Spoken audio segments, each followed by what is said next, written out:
اسرائیلی وزیر اعظم نیتن یاہو نے کہا ہے کہ غزہ میں حماس کے ساتھ اس وقت تک کوئی عارضی جنگ بندی نہیں ہوگی جب تک تمام اسرائیلی یرغمالیوں کو رہا نہیں کر دیا جاتا۔ انہوں نے امریکی وزیر خارجہ اینٹونی بلنکن کے ساتھ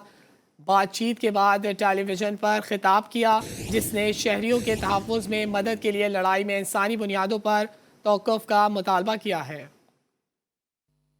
اسرائیلی وزیر اعظم نیتن یاہو نے کہا ہے کہ غزہ میں حماس کے ساتھ اس وقت تک کوئی عارضی جنگ بندی نہیں ہوگی جب تک تمام اسرائیلی یرغمالیوں کو رہا نہیں کر دیا جاتا۔ انہوں نے امریکی وزیر خارجہ اینٹونی بلنکن کے ساتھ بات چیت کے بعد ٹیلی ویژن پر خطاب کیا، جس نے شہریوں کے تحفظ میں مدد کے لیے لڑائی میں انسانی بنیادوں پر توقف کا مطالبہ کیا ہے۔ اسرائیلی وزیر اعظم نیتن یاہو نے کہا ہے کہ غزہ میں حماس کے ساتھ اس وقت تک کوئی عارضی جنگ بندی نہیں ہوگی جب تک تمام اسرائیلی یرغمالیوں کو رہا نہیں کر دیا جاتا۔ انہوں نے امریکی وزیر خارجہ اینٹونی بلنکن کے ساتھ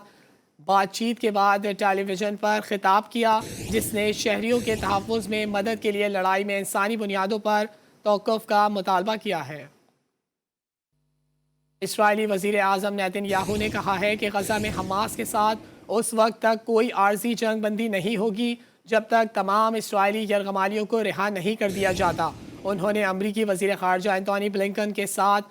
بات چیت کے بعد ٹیلی ویژن پر خطاب کیا، جس نے شہریوں کے تحفظ میں مدد کے لیے لڑائی میں انسانی بنیادوں پر توقف کا مطالبہ کیا ہے۔